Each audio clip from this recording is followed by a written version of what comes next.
औज़ुबिल्लाहिमिनश्शैतानिर्रजीम बिस्मिल्लाहिर्रहमानिर्रहीम अस्सलाम वालेकुम वरहमतुल्लाहि वबरकातुहू। आज हमारा टॉपिक है status of viruses.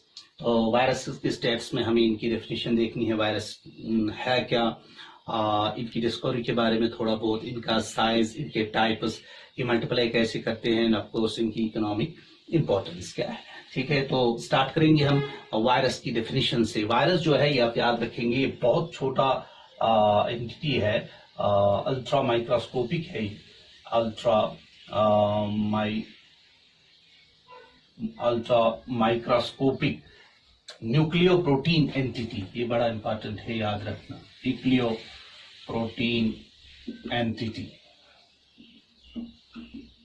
Ultra microscopic nucleo protein entity है, बहुत छोटा है। ठीक है, न्यूक्लियो प्रोटीन एंटिटी यानी इसके अगर हम पार्ट्स देखेंगे, मेनली इसके एक तो प्रोटीन का एक कवर होता है और इसके अंदर न्यूक्लिक एसिड होता है। इट कैन बी डीएनए और it can be RNA, but it can never be both.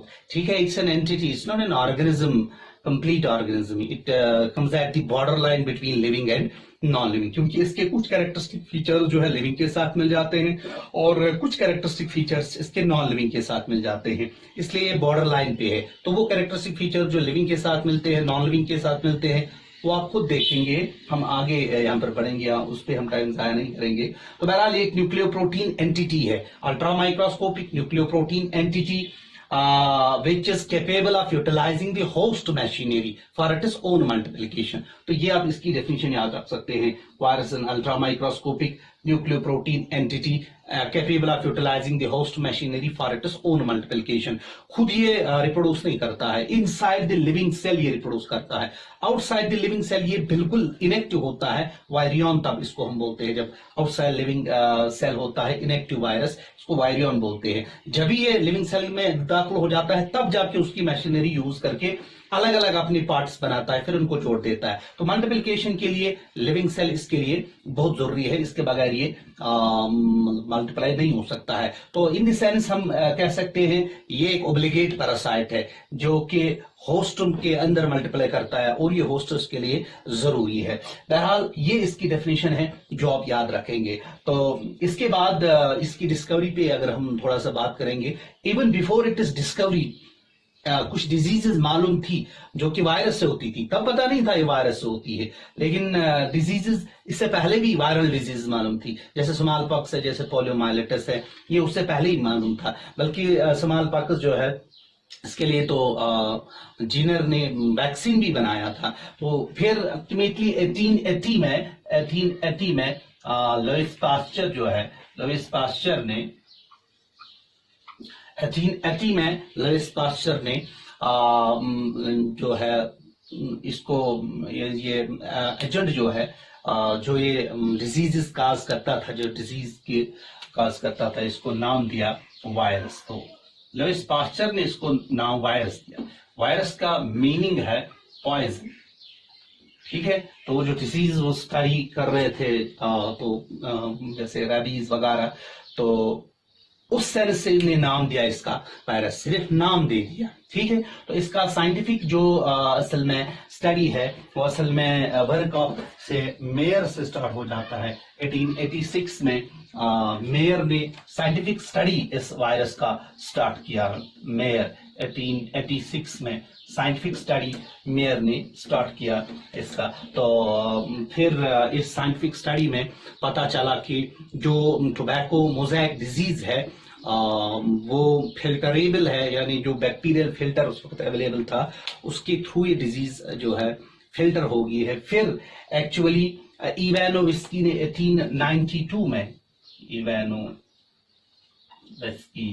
1892 में देखा कि ये जो टोबैको मोज़ेक डिजीज है उसका जो एक्सट्रैक्ट है, उस एक्सट्रैक्ट में ये एजेंट है जिसकी वजह से ये डिजीज पैदा हो जाती है, यानी बैक्टीरियल फिल्टर के थ्रू ये चलता है। इसका मतलब है इसका साइज बैक्टीरिया से कहीं ज्यादा छोटा है। तो मेयर ने साइंटिफिक स्टडी इसका स्टार्ट किया कि टोबैको मोज़ेक डिजीज जो है ये एक फिल्टरेबल जो है एक्सट्रैक्ट है, उसमें उससे डिजीज होती है। फिर इवानोविस्की ने असल में देखा कि वो जो एक्सट्रैक्ट है फिल्टरेबल उसी में ये एजेंट है और उसकी वजह से डिजीज पैदा होती है। तो क्रेडिट जो है डिस्कवरी ऑफ दी वायरसेस है, ये आप याद रखेंगे, ये जाता है इवानोव्स्की को। इवन इफ इसका नाम जो है पहले ही लुईस पास्चर ने वायरस दिया था, नाम फिर भी वही रहा। उसके बाद इन पे और स्टडीज होगी, जैसे इस टोबैको मोज़ेक वायरस को जो है क्रिस्टलाइज किया गया 1935 में, ठीक है, और फिर इसको 1946 में अंडर अल्ट्रा माइक्रोस्कोप देखा गया, स्टैनले ने ये काम किया। तो इस तरीके से आहिस्ता आहिस्ता आहिस्ता आहिस्ता इसकी स्टडीज जो है बढ़ती गई, ठीक है। ये आप इसके डिस्कवरी के बारे में थोड़ा सा याद रखेंगे। दो नाम बड़े इंपॉर्टेंट इसमें है, एक लुईस पास्चर जिनने नाम इसको दे दिया, पॉइजन नाम इनको दे दिया, यानी वायरस इसको नाम दे दिया। इसके बाद आप याद रखेंगे खास इवानोव्स्की, जिनको ये क्रेडिट जाता है इनकी डिस्कवरी का, ठीक है। तो वायरस जो है ये, अब आपने इनकी डेफिनेशन याद रखी कि न्यूक्लियोप्रोटीन एंटिटी है, एक बॉडी इनकी होती है प्रोटीन्स की बनी हुई, अंदर न्यूक्लिक एसिड होता है, ठीक है, ये इनकी बॉडी है। ये जो है ये सेल्यूलर स्ट्रक्चर भी नहीं होता है, ठीक है, इसको हम एंटिटी कहते हैं, कंप्लीट ऑर्गेनिज्म भी नहीं है। तो डिस्कवरी के बारे में भी आपने थोड़ा बहुत जान लिया। इसके बाद ये मैंने बताया आपको ऑलरेडी कि वायरस जो है ये एक ओब्लिगेट पैरासाइट है, ठीक है, इसके लिए होस्ट बड़ा इंपॉर्टेंट, इसके बगैर इसकी लाइफ हो ही नहीं सकती है। तो on the basis of the host कौन सा इसका है, उसके बुनियाद पे इन वायरसेस के टाइप्स है। On the basis of the host कि कौन से होस्ट में ये वायरस मल्टीप्लाई होता है, इसके हिसाब से इनके टाइप्स है। ये आप इसकी क्लासिफिकेशन भी याद रख सकते हैं, ये बड़ा सिंपल है। जैसे आप याद रखेंगे ज़ूफैज, फैज वायरस को बोलते हैं ज़ूफैज, यानी इसको हम सिंपली लिखेंगे एनिमल वायरस। एनिमल वायरस वो वायरस जिसका होस्ट एनिमल होता है। इसी तरीके से आप आगे लिख सकते हैं फाइटोफैज, वो वायरस जिसका प्लांट जो है होस्ट है, प्लांट वायरस, ठीक है। ज़ूफैज, फाइटोफैज, ठीक है। फाइकोफैज ये है एल्गल वायरस, एल्गा होस्ट होता है, एल्गल वायरस। माइकोफैज तो इसमें होता है फंगल वायरस, फंजे होता है यानी फंगस होता है इसका होस्ट, ठीक है। ज़ूफैज, फाइटोफैज, फाइकोफैज, माइकोफैज, ठीक है। इसी तरीके से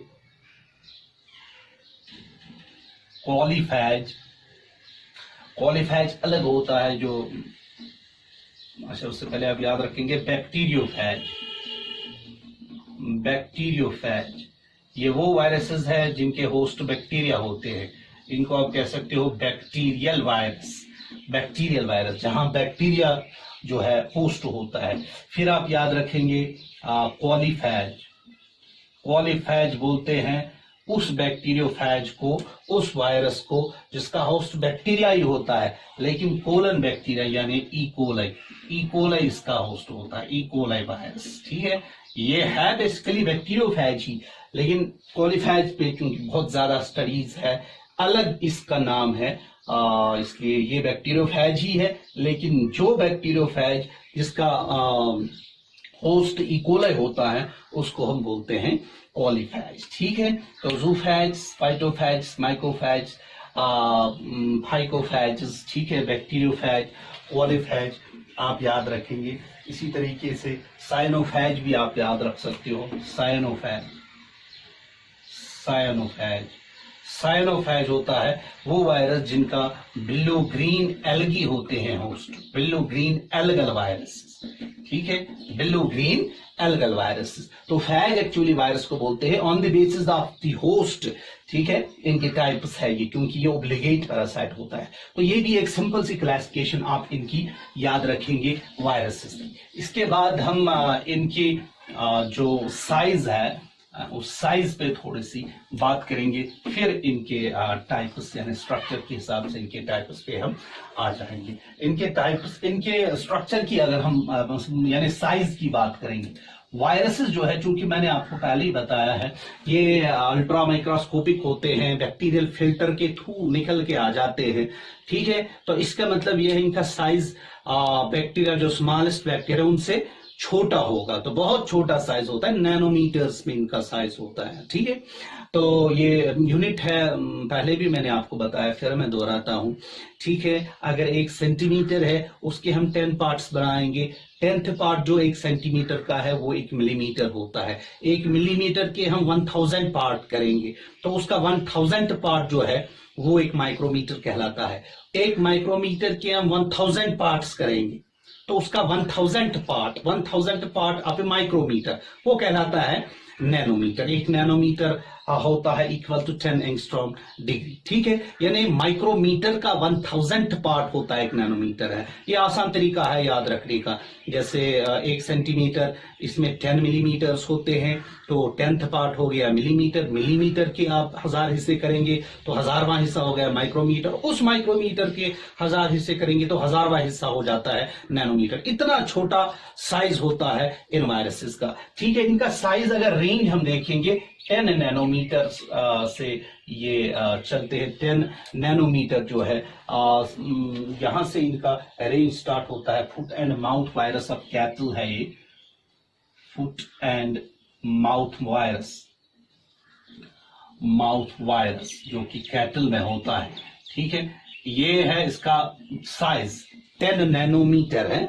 10 नैनोमीटर से ये जा सकता है अप टू 1250 नैनोमीटर्स।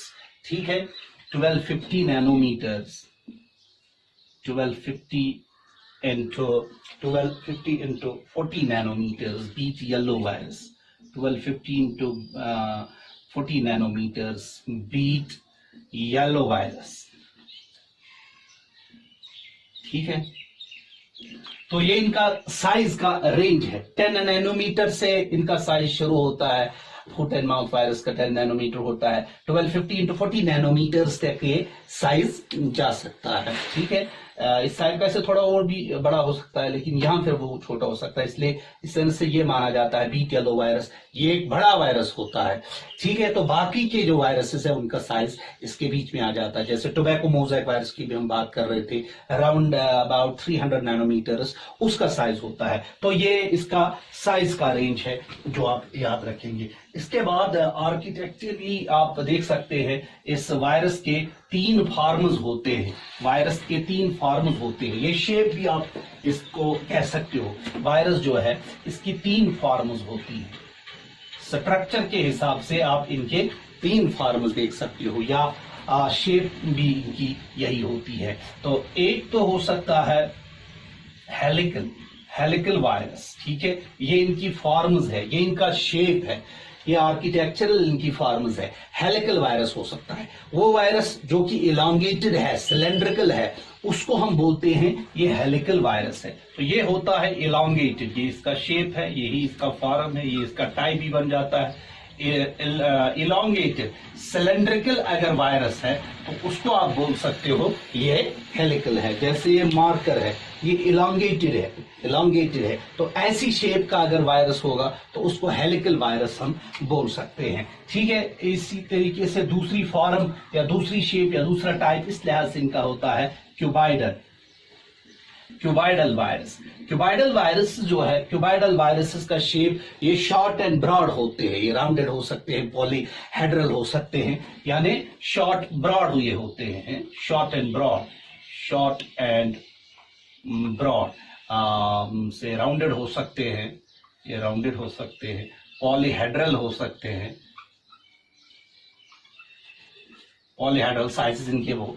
तो यानी हेलिकल जो है ये ऐसे, जैसे भी मैंने आपको दिखाया, मार्कर की तरह होता है इस तरीके से। तो ये जो क्यूबाइडल होता है ये इस तरीके से हो सकता है, पॉलीहेड्रल टाइप ऐसे। तो ये शेप है हेलिकल की और ये शेप है क्यूबाइडल वायरस की। अब एक तीसरी शेप भी आप देख सकते हो। तीसरी शेप जो है उसको हम बोलते हैं बाइनल वायरस। ठीक है, बाइनल का मतलब है यहां दोनों शेप्स साथ आ जाते हैं। हेलिकल भी आता है, क्यूबाइडल भी आता है।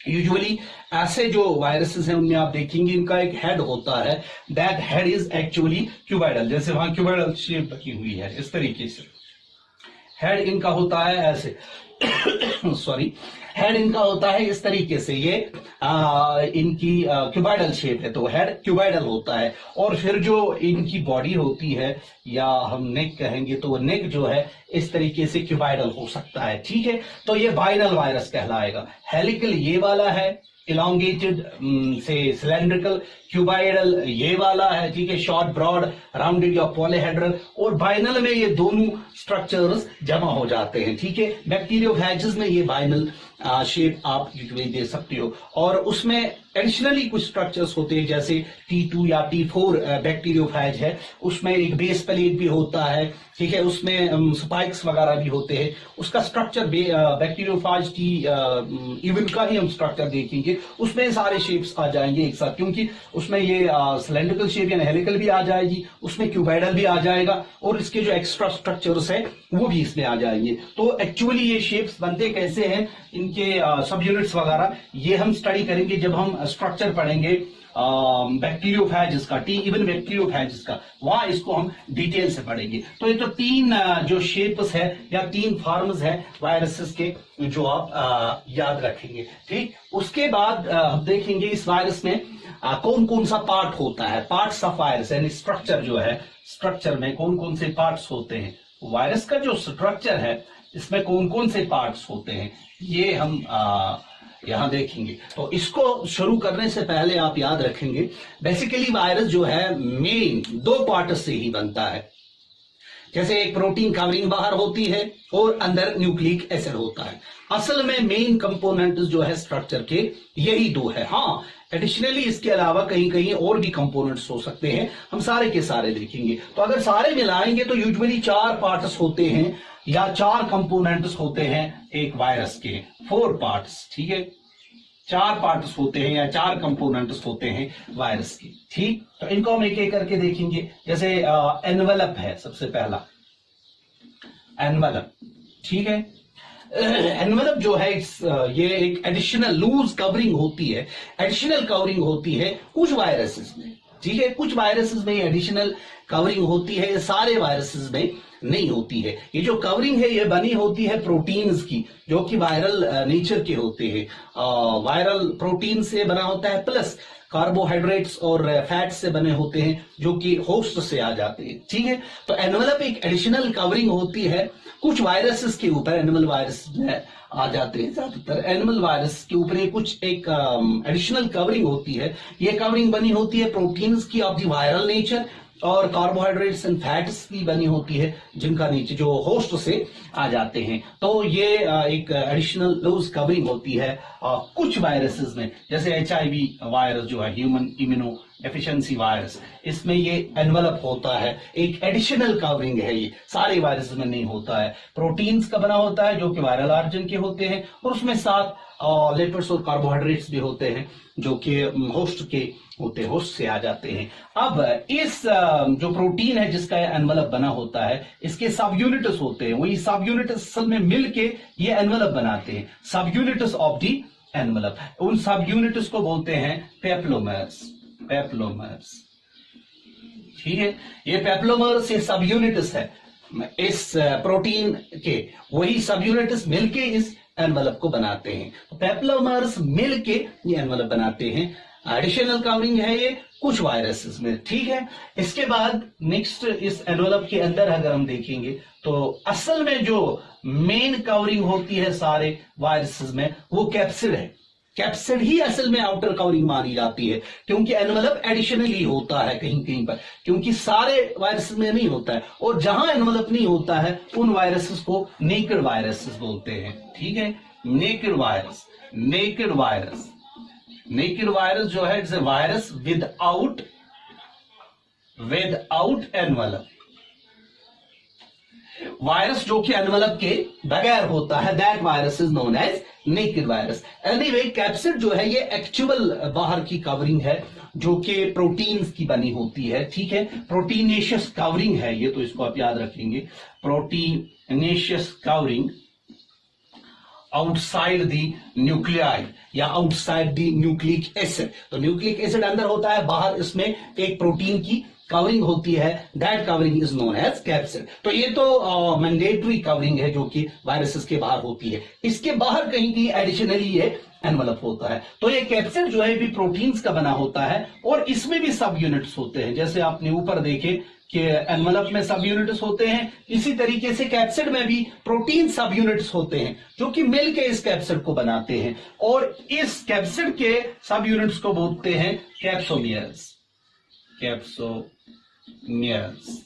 उनको बोलते हैं पेप्लोमर्स, इनको बोलते हैं कैप्सोमियर्स। तो these are the subunits of envelope, मिलके एनवलप बनाते हैं। These are the capsomeres, these are the subunits of capsid, मिलके कैप्सिड बनाते हैं। तो ये एक असल में कवरिंग होती है बाहर, एंटीजेनिक प्रॉपर्टीज होती है इस कैप्सिड में, ठीक है। तो इसके बाद नेक्स्ट जो पार्ट आता है दैट इज न्यूक्लियोइड या न्यूक्लिक एसिड। न्यूक्लिक एसिड या हम कहेंगे इसका न्यूक्लियोइड, क्योंकि न्यूक्लियस तो कह नहीं सकते हैं क्योंकि सेल्यूलर स्ट्रक्चर नहीं है, सिर्फ न्यूक्लिक एसिड होता है। तो इनसाइड ये कोर है इसका, ये सेंटर है इसका, इनसाइड द कैप्सिड, ये जो कैप्सिड बाहर से होता है इसके अंदर इनसाइड द कैप्सिड, ठीक है, इज प्रेजेंट से genetic material of the virus. Virus का जेनेटिक मटेरियल प्रेजेंट होता है, यानी न्यूक्लिक एसिड होगा वो। Genetic material of the virus is present inside the capsid covering and that genetic material can be DNA, ये DNA हो सकता है, और इट कैन बी आरएनए, ये आरएनए हो सकता है। नेवर वो दोनों एक साथ नहीं हो सकते हैं। तो on the basis of the से presence of the genetic material आप और दो टाइप्स बना सकते हो वायरसेस के। So you can say deoxy ribo viruses और ऑक्सी राइबो वायरस, या सिंपली डीएनए वायरस और आरएनए वायरस, ठीक है। तो ये और दो टाइप्स बन जाते हैं। तो डीएनए जो है वो यूजुअली डबल स्ट्रैंडेड होता है, लेकिन कहीं कहीं वो सिंगल स्ट्रैंडेड भी हो सकता है। तो फिर और इसके टाइप्स बन जाएंगे double stranded DNA virus, single stranded DNA viruses. तो ऑक्सीराइबो वायरस जो है आरएनए वायरसेस जो है, ये आरएनए सिंगल स्ट्रैंडेड होता है, तो नेचुरली ये सिंगल स्ट्रैंडेड आरएनए वायरस हो सकता है। लेकिन कभी कभी आरएनए डबल स्ट्रैंडेड होता है, डबल स्ट्रैंडेड आरएनए वायरसेस, ठीक है। तो इनमें आप याद रखेंगे most of the animal viruses are deoxyribo viruses, ठीक है। तो इसमें एग्जांपल आप याद रखेंगे most of the animal viruses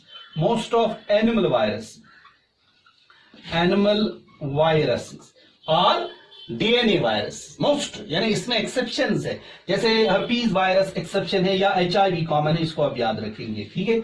HIV जो है ये एड्स डिजीज काज करता है, क्योर इसका अभी तक नहीं है, मैनेजमेंट सिर्फ है, इसको मैनेज कर सकते हैं, ठीक है, बच सकते हैं इससे, लेकिन इसका अभी तक वैक्सीन वगैरह नहीं है। इसकी वजह बहुत सारी है, जैसे अभी मैं एग्जांपल इसकी दे रहा हूं से, इसके ऊपर एक एक्स्ट्रा कवरिंग होती है एनवलप की सूरत में।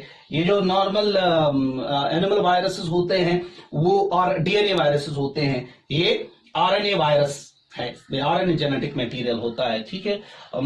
हाईली म्यूटेबल ये वायरस है। वायरसेस में एक क्वालिटी ये है, ये इनको मिलाता है लिविंग के साथ कि म्यूटेशंस में हो जाते हैं, sudden abrupt changes genetic material में जो आते हैं उनको म्यूटेशंस कहते हैं। वायरसेस जो है इनमें म्यूटेशंस आ जाते हैं, ये लिविंग का कैरेक्टरिस्टिक फीचर है इनका। और सबसे ज्यादा जो म्यूटेशन जिस वायरस में आती है वो एचआईवी वायरस है। तो इस तरह से भी ये डिफिकल्ट है कंट्रोल करना, मैनेज करना। Anyway most of the animal viruses are DNA viruses with some exception, जैसे एचआईवी जो है ये एक्सेप्शन है, ठीक है, एक्सेप्शन है, इसमें आरएनए जेनेटिक मटेरियल होता है। तो इसी तरीके से आप याद रखेंगे मोस्ट ऑफ दी से प्लांट वायरसेस जो है, मोस्ट ऑफ प्लांट वायरसेस ये डीएनए, ये आरएनए वायरसेस होते हैं।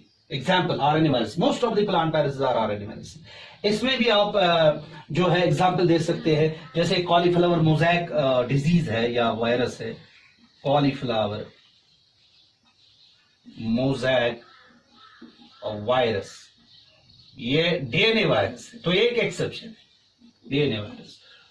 तो most of the animal viruses are DNA viruses with some exceptions, ठीक है। Most of the plant viruses are RNA viruses with some exceptions, ठीक।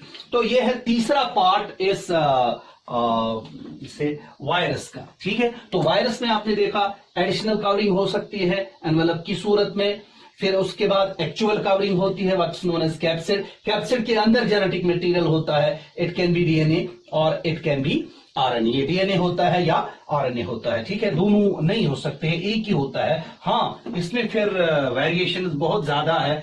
सिंगल स्ट्रैंडेड डीएनए भी कभी कभी होता है, नॉर्मली तो डबल स्ट्रैंडेड होता है, और डबल स्ट्रैंडेड आरएनए भी कहीं कहीं होता है जो कि नॉर्मली सिंगल स्ट्रैंडेड होता है। तो ये तो 3 पार्ट्स इसके हो गए। फिर चौथा पार्ट जो है, चौथा पार्ट वो एंजाइम्स। एंजाइम्स 4 पार्ट्स हमने देखे इस वायरस के होते हैं, 4 पार्ट्स से वायरस बनता है।